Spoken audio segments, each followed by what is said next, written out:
Next collection అండి, చాలా మంచి కలెక్షన్ చూపించబోతున్నాను. స్మూత్ కాటన్ లో మనకి కంఫర్టబుల్ గా ఉండేలాగా, కంఫర్ట్ గా ఉంటది, చాలా కంఫర్ట్ గా ఉంటది. వైట్ తీసుకున్నారు కదా లాస్ట్ టైం, వైట్ లో కలర్ చార్ట్ వచ్చింది కదా, ఇప్పుడు డార్క్ కలర్ చార్ట్ అనేది వచ్చేసింది. సో స్మూత్ కాటన్, అదే స్మూత్ కాటన్ మీ అందరికి చాలా నచ్చిన క్లాతే. సో మళ్ళీ ఈసారి colour chart, dark colour chart restock అయితే చేసాము. రీస్టాక్ కాదు, సారీ, న్యూ, ఈ రోజే వచ్చింది. సో ఇంతవరకు పెట్టలేదు మన పేజ్లో, ఎవరి పేజ్లో పెట్టలేదండి. సో ఇది వచ్చేసి యోక్ పార్ట్ వచ్చేసి ఫుల్ వర్క్లో ఈ విధంగా ఉంది. థ్రెడ్ వర్క్, ఆలియా కట్ వచ్చిందా, మంచి స్మూత్ కాటన్, ఎటువంటి ప్రింట్ లేదు, మొత్తం ఫ్యాబ్రిక్లో ఇంక్లూడ్ అయ్యి వచ్చింది. ఇక్కడ కూడా మనకి వర్క్ అనేది ఉంది.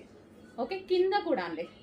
సో కింద కూడా మనకి ఇది వర్క్, థ్రెడ్ వర్క్, లేస్ ఉంది కదా, so Lay's style thread work ఈ విధంగా అయితే ఉంది. కలర్ చూసారా, కలర్ అయితే చాలా బాగుందండి.